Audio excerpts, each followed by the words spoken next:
আর আজকের মুভি সাইকোকাইনেসিস।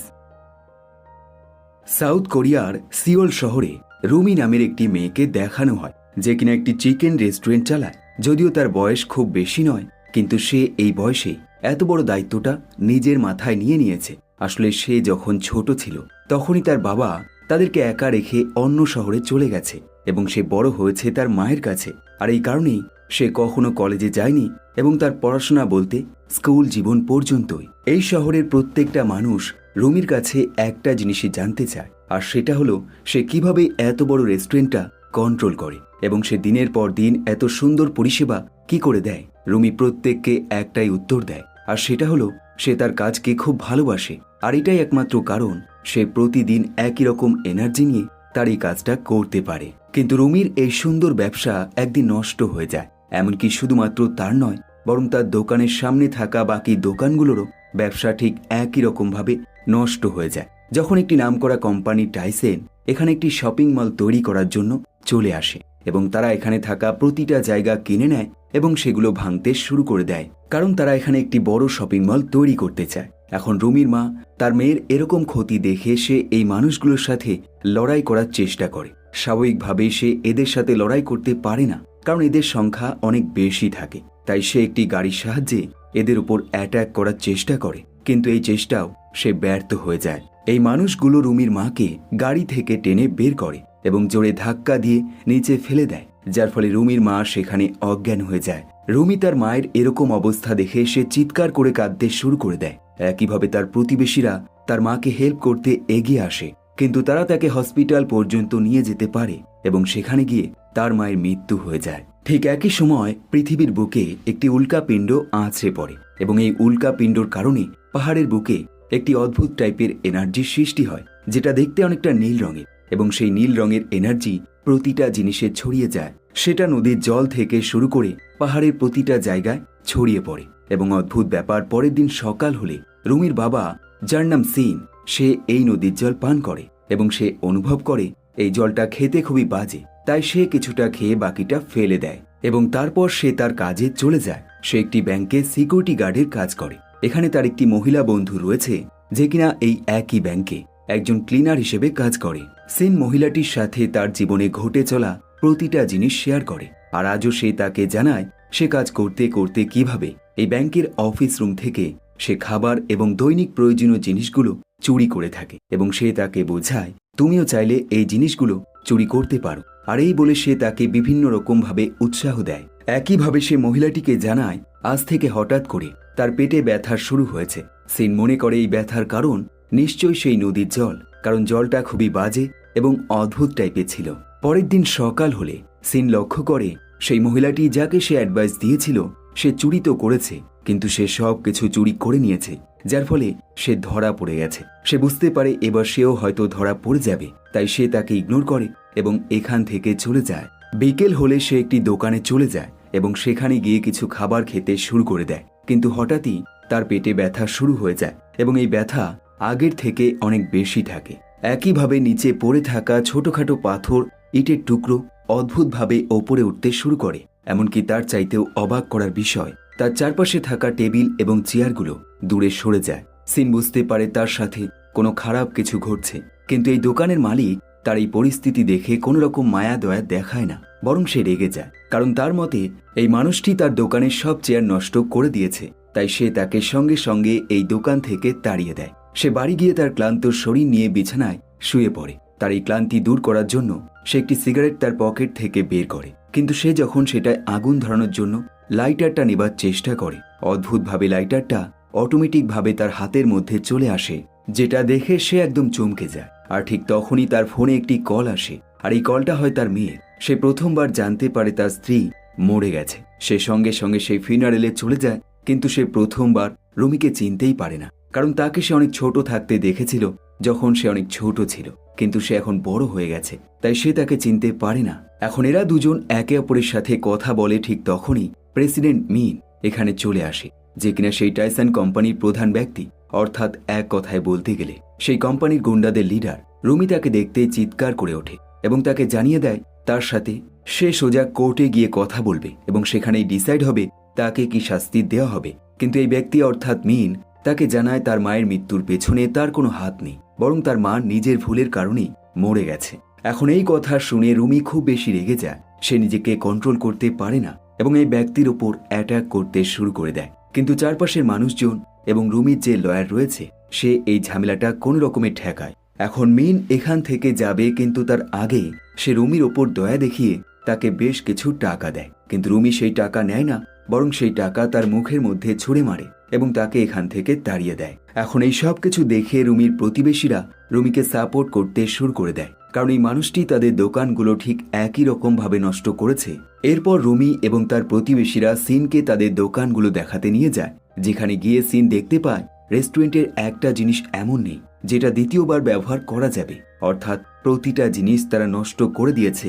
এখন এই সব কিছু দেখে সে কোনো কিছুই বলে না, বরং এখান থেকে চুপচাপ চলে যায়। কিন্তু তার মনে খুব রাগ থাকে, তাই সে বাইরে গিয়ে হাওয়াতে একটি ঘুষি মারে এবং অদ্ভুত ব্যাপার, এমনটা করাতে তার পাশে থাকা একাধিক ময়লা স্তূপ দূরে সরে যায়। সে বেশ অবাক হয়ে যায় এবং একইভাবে তার মনে পড়ে যায় সেই লাইটারের ঘটনাটা, যখন লাইটারটা অটোমেটিকভাবে তার হাতের মধ্যে চলে এসেছিল। কিন্তু এটার কারণ সে এখনো ভালোভাবে তদন্ত করেনি, তাই সে সঙ্গে সঙ্গে বাড়িতে ফিরে যায় এবং ঠিক একই রকম ভাবে লাইটারটা তার কাছে নেবার চেষ্টা করে। এবং অদ্ভুত ব্যাপার, সে যতবার চেষ্টা করে ততবারই সে সফল হয়ে যায়।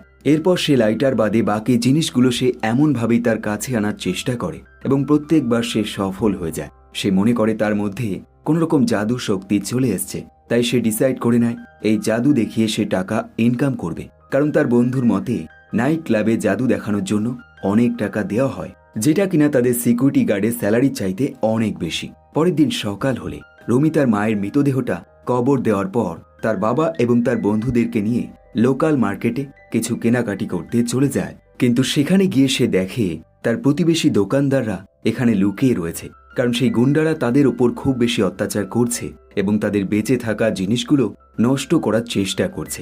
তাই তারা চায় এর বিরুদ্ধে একটি বড়সড় আন্দোলন করা হোক। কিন্তু রুমির যে লয়ার রয়েছে সে তাদেরকে বোঝায় তারা যেন ধৈর্য ধরে এবং নিজেদেরকে কিছুটা শান্ত করে, কারণ সে এই ব্যাপারে আইনত পরামর্শ নিচ্ছে এবং পুলিশের সাথে কথা বলছে। কিন্তু এই মানুষগুলো তার কথায় শান্ত হয় না, কারণ তাদের মতে এই মানুষগুলো অলরেডি আইন ভঙ্গ করে ফেলেছে, তাই আইনের ভয় দেখিয়ে তাদেরকে শান্ত করা যাবে না। তারা প্রত্যেকে এটা নিয়ে চিন্তায় থাকে যে তাদের এই জায়গা জমি কিভাবে রক্ষা করবে, কারণ দোকান নষ্ট হয়ে গেছে, কিন্তু এই জায়গা জমি চলে গেলে তাদের অবস্থা খুবই খারাপ হয়ে যাবে। এখন এর মধ্যে একজন ব্যক্তি থাকে যার নাম কিম, এবং সে মনে করে তাদেরকেও ঠিক সেই গুন্ডাগুলোর মতো বিভিন্ন রকম অস্ত্র এবং বোম ব্যবহার করা উচিত। কিন্তু রুমির লয়ার তাদেরকে বোঝায় এতে তাদের এই সমস্যার সমাধান হবে না, বরং একটি বড়সড় দাঙ্গা লেগে যাবে, যাতে তাদেরই ক্ষতি হবে। সিন যে কিনা পাশে দাঁড়িয়ে এই সব কিছু শুনছিল, সে এদেরকে বোঝায় তারা যেন নতুন কোনো কাজ করতে শুরু করে দেয়, কারণ তারা এই গ্যাং মেম্বারদের সাথে জিততে পারবে না এবং আইনত পরামর্শ নিয়েও তাদের কোনো রকম কাজ হবে না। এখন এরকম কথা তার মুখে শুনে প্রত্যেকটা মানুষ তার ওপর রেগে যায় এবং তাকে বাজে বাজে কথা বলতে শুরু করে দেয়। রুমি সব কিছু দেখে তার বাবাকে এখান থেকে বের করে দেয়। সন্ধ্যা হলে সিন তার বন্ধুর সাথে কথা বলে এবং নাইট ক্লাবে গিয়ে সে জাদু দেখাতে শুরু করে দেয় এবং তার এই ট্যালেন্ট দেখে সেখানকার ওনার তাকে সঙ্গে সঙ্গে একটি কাজ দিয়ে দেয়। সকাল হলে জানতে পারে তার মায়ের যে মৃত্যুর কারণটা দেওয়া হয়েছে সেটা হলো ওপর থেকে নিচে পড়ে যাওয়ার কারণে তার মৃত্যু হয়েছে, কিন্তু আসলে তেমনটা হয়নি, বরং তারা ইচ্ছে করে তাকে ফেলে দিয়েছিল, যার ফলে তার মৃত্যু হয়েছিল। কিন্তু সমস্যা হলো তার কাছে কোনো প্রমাণ নেই। একইভাবে একটি ভিডিও ফুটেজ ছিল, সেটাও সেই গুন্ডাগুলো নষ্ট করে দিয়েছে। পরের দিন সিন তার মেয়ের সাথে দেখা করে এবং তাকে বোঝায় সে তার থেকে দূরে যেতে চায় না, এমনকি সে টাকা ইনকাম করতে শিখে গেছে, আর এই কারণে সে তার মেয়ের সাথেই থাকতে চায়। আর এই সব কিছু বলার পর সে তার ট্যালেন্ট দেখাতে শুরু করে দেয় যে কিভাবে সে জাদু দেখিয়ে টাকা ইনকাম করে। একইভাবে সে রুমিকে পরামর্শ দেয় তোমার উচিত তোমার পড়াশোনাটা কমপ্লিট করা। কিন্তু এইসব দেখে এবং শুনে রুমির কোনো কিছু যায় আসে না। সে মনে করে তার বাবা একজন দায়িত্বহীন মানুষ এবং সে 10 বছর আগে তাকে এবং তার মাকে একা রেখে চলে গেছে, তাই সে চাইলে আবারও এমনটা করতে পারে। সিন তাকে বোঝায় সে এমনটা করেছিল কারণ তার প্রচুর টাকা ধার দেনা ছিল এবং সেই সমস্যা থেকে তার ফ্যামিলিকে রক্ষা করতে সে এমনটা করেছিল। কিন্তু রুমি এই সব কথায় কোনো রকম গুরুত্ব দেয় না এবং কোনো রকম দয়া মায়া দেখায় না, বরং সে তাকে জানায় সে যেন তার বাবা হওয়ার অভিনয় না করে এবং এখান থেকে চলে যায়। সিন যখন রাস্তায় থাকে সে দেখে মিন তার গ্যাং মেম্বারদের সাথে একটি প্ল্যান করছে, আর সেটা হলো তারা কিছু সময়ের মধ্যেই সেই দোকানগুলোর উপর আরও একবার অ্যাটাক করবে। সিন প্ল্যান করে সে তাদেরকে ফলো করবে। অন্যদিকে দোকানের প্রত্যেকটা মালিক জানতে পেরে যায় মিন তার গ্যাং মেম্বারদের সাথে এখানে অ্যাটাক করবে। তাই কিম নামের সেই ছেলেটি সঙ্গে সঙ্গে পুলিশের সাথে কথা বলে এবং একইভাবে নিজেদেরকে রক্ষা করার জন্য একাধিক ব্যারিকেড জোগাড় করে ফেলে। কিন্তু এত কিছু করেও তার এই গ্যাং মেম্বারদেরকে তারা আটকাতে পারে না। তাদের কাছে বিভিন্ন রকম অস্ত্র থাকে, যার ফলে তারা এখানে ধ্বংসলীলা শুরু করে দেয় এবং প্রত্যেককে ইচ্ছে মতো মারতে শুরু করে দেয়। এদিকে তাদেরকে ফলো করতে করতে সিন এখানে চলে আসে এবং সে প্রথমবার তার পাওয়ার এখানে ব্যবহার করতে শুরু করে দেয়। সে খুব সহজেই দূরে দাঁড়িয়ে হাত নাড়াতেই এই গ্যাং মেম্বাররা দূরে আছড়ে পড়তে শুরু করে। আর এমনটা ঘটার ফলে প্রত্যেকটা গ্যাং মেম্বার খুব বেশি ভয় পেয়ে যায়। এমনকি তারা তাদের লিডার অর্থাৎ মিনের অর্ডার পালন করতে ভুলে যায়। তারা বুঝতে পারে না একটা মানুষের মধ্যে এত শক্তি কিভাবে থাকতে পারে। কিন্তু একটি ছেলে এমন থাকে যে সাহস করে এগিয়ে যায় এবং সিনের সাথে লড়াই করার চেষ্টা করে, কিন্তু সিন তার শক্তি ব্যবহার করে তার হাত পা বেঁকিয়ে দেয়। কিন্তু এরপর আরও কিছু করবে তখনই এখানে পুলিশ চলে আসে এবং পুলিশ এদের প্রত্যেককে পুলিশ স্টেশনে নিয়ে যায়। কিন্তু সমস্যা হলো এরা প্রত্যেকে একে অপরের দোষ একে অপরের মাথায় দিতে শুরু করে দেয়, যার ফলে পুলিশ অফিসার বাধ্য হয়ে এই মারপিটের ভিডিও রেকর্ডগুলো দেখতে শুরু করে। ভিডিওতে সে দেখে সিন নামে সেই মানুষটি প্রত্যেককে তার শক্তির সাহায্যে দূরে ছুঁড়ে ফেলে দিচ্ছে, কিন্তু এমনটা করতে গিয়ে সে তার হাত তাদের শরীরের সাথে টাচ করছে না, বরং দূর থেকেই এই সব কিছু করে ফেলছে। এখন পুলিশ অফিসার এটা বুঝতে পারে না সে রিপোর্টে কি লিখবে, কারণ এমন মারপিট সে জীবনেও দেখেনি। তাই সে এদের প্রত্যেককে পরামর্শ দেয় তারা যেন এই ঝামেলা এখানেই মিটিয়ে নেয় এবং বাড়িতে চলে যায়, যার ফলস্বরূপ প্রত্যেকে পুলিশ স্টেশন থেকে বেরিয়ে চলে আসে। কিন্তু রুমি এবং তার সহযোগী বন্ধুরা খুব আনন্দে থাকে, কারণ এবার তারা গ্যাং মেম্বারদেরকে খুব বেশি মারধর করেছে, কিন্তু তবুও পুলিশ তাদেরকে ছেড়ে দিয়েছে। আর এই সব কিছুর ক্রেডিট তারা সিনকে দেয়, কারণ সে ছাড়া এই জিনিসটা কখনোই সম্ভবই হতো না। তারা প্রত্যেকে খুব বেশি খুশি হয়ে যায় এটা ভেবে যে সিন তাদের দলে রয়েছে, কারণ সে যদি এমন শক্তি নিয়ে তাদের দলে থাকে তারা কখনোই হারবে না। একইভাবে রুমি বুঝতে পারে তার বাবা অনেক পরিবর্তন হয়ে গেছে, সে আগের মতো নেই এবং সে চেঞ্জ হয়ে গেছে। বিকেল হলে বেশ কিছু গ্যাং মেম্বার আরও একবার সেই দোকানগুলোর উপর অ্যাটাক করার জন্য সেখানে একটি ক্যাম্পের মতো তৈরি করে, কিন্তু হঠাৎই তারা লক্ষ্য করে দূর থেকে বেশ কিছু নোংরা আবর্জনা তাদের দিকে ভেসে আসছে এবং এই নোংরা আবর্জনার মধ্যে বড় বড় গাড়ি এবং তার ভেঙে যাওয়া অংশগুলো রয়েছে। এমনকি একটা সময় তারা যে গাড়িটা করে এখানে এসছিল সেই গাড়িটাও আকাশের ওপর উড়তে শুরু করে। এখানে আমরা দেখতে পাই এই সব কিছুই সিন নামে সেই মানুষটি করছে এবং সে এমনটা করে একটি পাঁচিলের মতো তৈরি করে ফেলে এবং সবচেয়ে শক্তিশালী ব্যারিকেড তৈরি করে ফেলে, যাতে গ্যাং মেম্বাররা এই মার্কেটে দ্বিতীয়বার প্রবেশ করতে না পারে। এখন এই অদ্ভুত শক্তি দেখে রুমির এক বন্ধু তার বাবাকে জিজ্ঞাসা করে সে এমন শক্তি কোথা থেকে পেল। এর উত্তরে সে জানায় সে সঠিক উত্তর জানে না, কিন্তু তার মনে হয় তার স্ত্রী মৃত্যুর আগে এটা তাকে দিয়েছে যাতে সে একজন ভালো বাবা তৈরি হতে পারে। অন্যদিকে মিনের গ্যাং মেম্বাররা মিনের সাথে দেখা করে এবং তাকে জানিয়ে দেয় তারা আর তাদের হয়ে কাজ করতে পারবে না, কারণ ইতিমধ্যে তারা যা শক্তি দেখে ফেলেছে তার বিরুদ্ধে লড়াই করার শক্তি তাদের মধ্যে নেই। পরের দিন সকাল হলে রুমি একটি লোকাল মিডিয়া রিপোর্টারকে একটি ইন্টারভিউ দেয়, শুধুমাত্র এই আশায় সাধারণ মানুষ তাদেরকে সাপোর্ট করবে এবং এরপর সে অনিচ্ছা সত্ত্বেও তার বাবার সাথে লাঞ্চ করার জন্য রাজি হয়ে যায়। সে যখন লাঞ্চ করতে থাকে সে তার বাবাকে পরামর্শ দেয় তোমার উচিত এই অদ্ভুত শক্তির জন্য ডাক্তার দেখানো, কারণ এতে তোমার শরীরে ক্ষতি হতে পারে। কিন্তু সিন তেমনটা মনে করে না, সে মনে করে সে সম্পূর্ণ সুস্থ আছে, তাই তাকে ডাক্তারের কাছে যাওয়ার কোনো দরকার নেই। একই সময় মিন এবং তার অ্যাসিস্ট্যান্ট তাদের কোম্পানির যে ওনার যার নাম হং তার সাথে দেখা করে এবং একসাথে তারা লাঞ্চ করে। কিন্তু পরের মুহূর্তেই এই মেয়েটি তার নিজস্ব গুন্ডা দিয়ে মিনকে মারধর করে এবং সেটা একটি মোবাইলের সাহায্যে রেকর্ড করে, শুধুমাত্র মানুষের কাছে এটা বোঝানোর জন্য যে এরকম ভায়োলেন্সের পিছনে তার কোনো হাত নেই, বরং মিনের হাত রয়েছে এবং সে এই কারণেই তাকে মারধর করছে। এরপর এই মেয়েটি তাদেরকে জানায় সে সেই শক্তিশালী মানুষটির ব্যাপারে অর্থাৎ সিনের সম্বন্ধে ভালোভাবে জানে, কারণ সে তার ভিডিও দেখেছে, কিন্তু সে যে করেই হোক সেই মানুষটিকে মারতে চায়, কারণ এমনটা না করলে তাদের কোম্পানি সেই জায়গায় শপিং মল তৈরি করতে পারবে না।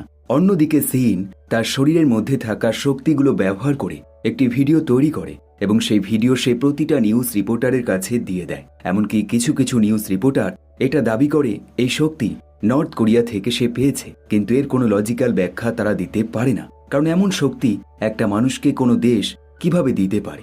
যাই হোক, এখন এরপর দুজন পুলিশ অফিসার সেই মার্কেটে চলে আসে, যেখানে সিন একটি বড় আকারের ব্যারিকেড বানিয়েছে। এই পুলিশ অফিসারদের দাবি সিন নামের এই মানুষটি একজন চোর, কারণ ব্যাংকের এমপ্লয়ি তাদেরকে এমন কিছু রিপোর্ট করেছে, কিন্তু এই ব্যাপারে তারা কোনো রকম প্রমাণ দেখায় না, বরং সিনকে অ্যারেস্ট করে সোজা জেলে ঢুকিয়ে দেয়। এদিকে রুমি তার বাবাকে বাঁচানোর জন্য তার বন্ধুকে কল করে এবং তাকে হেল্প করতে বলে, কিন্তু তার বন্ধু তাকে হেল্প করবে তার আগে তার কাছে আরও একটি ফোন আসে, আর এই ফোনে সে জানতে পারে টাইসন কোম্পানির একজন এমপ্লয়ি রুমির মায়ের মৃত্যুর অপরাধ সে নিজের মাথায় নিয়ে নিয়েছে। আসলে এই সব কিছুই হং নামের সেই মেয়েটির প্ল্যান। সে ইচ্ছে করে তার এই এমপ্লয়িকে টাকা দিয়ে এই দোষটা তার উপর চাপিয়ে দিয়েছে, আর এমনটা করাতে তার কোম্পানি এই মার্ডার কেসের হাত থেকে বেঁচে গেছে, যার ফলস্বরূপ সে তার কোম্পানির নাম চেঞ্জ করে আরও একবার নতুন করে তার ব্যবসা শুরু করে দেয়। এবং এরকম সাধারণ মানুষের দোকান ভাঙার পরও তাদের কিছু হয় না।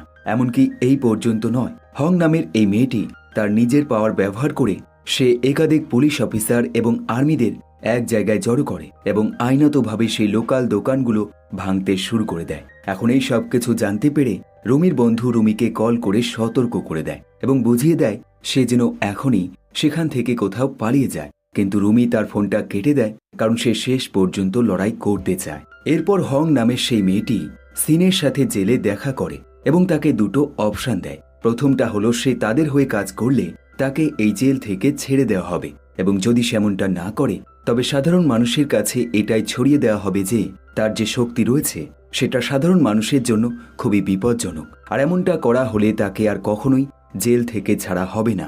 এবং এরপর তাকে একটি বিজনেস কার্ড দিয়ে সে এখান থেকে চলে যায়। অন্যদিকে পুলিশরা এবং আর্মি অফিসাররা ব্যারিকেডের সাহায্যে সাধারণ মানুষের উপর খুব সহজেই অ্যাটাক করতে শুরু করে দেয়, কিন্তু রুমি এবং তার কিছু বন্ধু তাদের শেষ শক্তি পর্যন্ত লড়াই করে যায়। তারা তাদেরই তৈরি করা বিভিন্ন রকম বোম তাদের উপর ছুটতে শুরু করে দেয়, কিন্তু এই পুলিশদের কাছে অনেক বড় বড় অস্ত্র থাকে, বিশেষ করে একটি জেসিবি মেশিন, যার সাহায্যে তারা খুব সহজেই এখানকার দোকানগুলো ভাঙতে শুরু করে দেয়। এদিকে রুমি লক্ষ্য করে কিম নামে সেই ব্যক্তি একটি ভারী জিনিসে চাপা পড়ে গেছে। সে সঙ্গে সঙ্গে তাকে হেল্প করতে এগিয়ে যায়। সে জানে চারপাশে বোম বিস্ফোরণ হচ্ছে, কিন্তু তবুও তাকে টেনে সেখান থেকে বের করার চেষ্টা করে এবং শেষ মুহূর্তে একটি ভয়ানক বিস্ফোরণ হয়, যার ফলে রুমি এবং কিম দুজনেই দূরে আছড়ে পড়ে। কিন্তু ভাগ্য ভালো থাকে, তারা দুজন কোনো রকমে সেই ভয়ানক জায়গা থেকে বেরিয়ে আসতে পারে।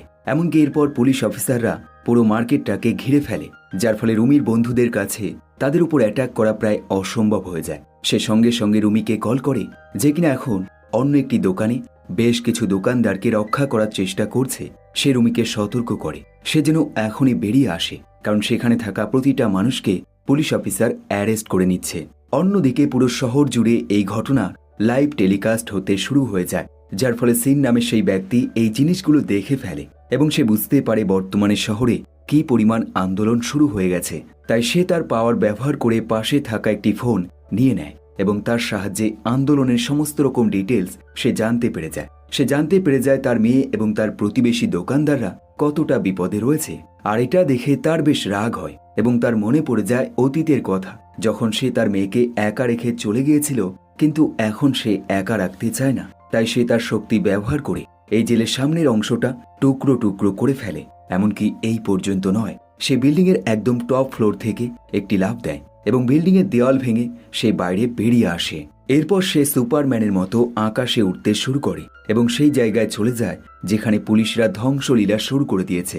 একটা সময় সে একটি বিল্ডিংয়ের ধাক্কা লেগে নিচে পড়ে যায়। তখনই সে সামনে একটি বড় ডিসপ্লেতে দেখতে পায় পুলিশ কিভাবে অত্যাচার করছে, আর এই জিনিসটা তাকে আরো বেশি রাগিয়ে দেয়। তাই সে প্রত্যেকটা জিনিস ধ্বংস করতে করতে এগিয়ে যায়। অন্যদিকে রুমি এবং তার প্রতিবেশীরা কোন রকমে সেই ঘর থেকে বেরিয়ে আসে, কিন্তু কিম নামে সেই মানুষটি বেরোতে পারে না, কারণ তাকে পুলিশ অফিসার ধরে ফেলে এবং ইচ্ছে মতো মারতে শুরু করে দেয়। সে বুঝতে পারে পুলিশ অফিসাররা তাকে মেরে ফেলবে, তাই সে বাধ্য হয়ে সেই বিল্ডিংয়ের ওপরের অংশে ঝুলে পড়ে যাতে পুলিশরা তাকে ছেড়ে দেয়। কিন্তু পুলিশরা এতেও হার মানে না, তারা নিচ থেকে জল ছুটতে শুরু করে দেয় যাতে সে তার হাত পিছলে নিচে পড়ে যায় এবং তারা তাকে মারতে পারে। এবং তাদের এই প্ল্যানের সফলতা প্রায় চলে আসে, কিন্তু তখনই সিন ঝড়ের গতিতে সেখানে পৌঁছে যায় এবং তাকে কোলে নিয়ে সুরক্ষিত স্থানে চলে যায়।